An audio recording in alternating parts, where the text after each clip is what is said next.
সতীপীঠ তারাপীঠে ভক্তের ঢল নেমেছিল শ্রাবণ সোমবার উপলক্ষে। এই তারাপীঠে আরো একদিন গুরুত্বপূর্ণ হয়ে ওঠে, তা হলো কৌশিকী অমাবস্যা, যে কথা শুভেন্দু অধিকারী রাজ্যের মুখ্যমন্ত্রী বললেন। আগামী 10ই সেপ্টেম্বর কৌশিকী অমাবস্যা। ভাদ্র মাসের এই অমাবস্যায় তারাপীঠে প্রচুর পুণ্যার্থীর ভিড় হয়, কিন্তু ভাবুন তো, যারা প্রতিবার যান তাদের এবার সেখানে হোটেল বুক করতে গেলে বুক কাঁপবে না?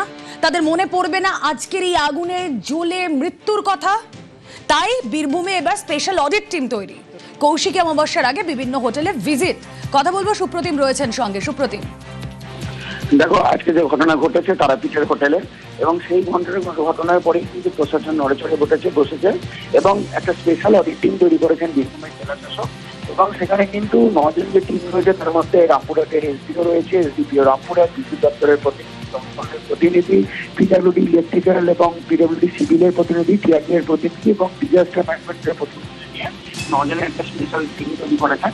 জানা হচ্ছে কৌশিকী অমাবস্যার কয়েকদিন পরেই তখন তারাপীঠে আরো বেশি পুণ্যার্থী আছে, এবং এই ঘটনা মাথায় রেখে কিন্তু তারা প্রত্যেকটি তারাপীঠ এলাকায় যত হোটেল আছে, যত নির্মাণ কার্য আছে, সেগুলো তারা খতিয়ে দেখবেন এবং সেখানে ইলেকট্রিক্যালের ব্যবহার কিভাবে আছে, পাশাপাশি ফায়ার সেফটি কি আছে, সবটাই কিন্তু তারা দেখে রিপোর্ট দেবেন। সেক্ষেত্রে কোনো হোটেলে যদি সমস্যা থাকে সেই হোটেল বন্ধ করে দেওয়া হবে এবং সবটাই কিন্তু এইভাবে চলবে। যেহেতু আজকে যে ঘটনা ঘটেছে তাতে যে ফায়ার সেফটি ছিল না সেটা প্রমাণিত হয়েছে, সেই ফায়ার সেফটি যে পরিমাণ কি রকম রয়েছে প্রত্যেকটা হোটেলে সেগুলো খতিয়ে দেখার পরেই কিন্তু এই টিম, যে স্পেশাল টিম, তা কিন্তু রিপোর্ট দেবে। এবং যেহেতু কয়েকদিন পরে কৌশিকী অমাবস্যায় প্রচুর লোকজন আসবে, সেই কারণেই কিন্তু অনেকটাই এগিয়ে ভাবছে প্রশাসন। ওকে।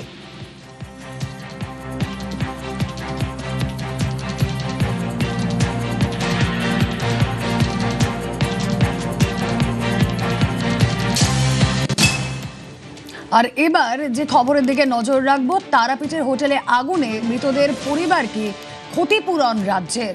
9 লক্ষ টাকা ক্ষতিপূরণ রাজ্য সরকারের। আগুনে মৃত নয়, ইতিমধ্যে ক্ষতিপূরণের কথা ঘোষণা করা হয়েছে।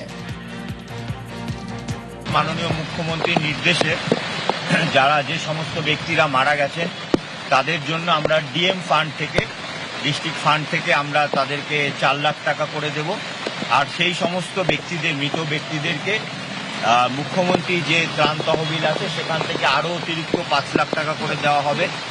আর আহতদের জন্য 2 লাখ টাকা করে দেওয়া হবে। মুখ্যমন্ত্রী এটা আমাকে জানিয়েছেন আপনাদের সামনে ঘোষণা করার জন্য। পরবর্তীতে মুখ্যমন্ত্রী নিজেও ঘোষণা করবেন।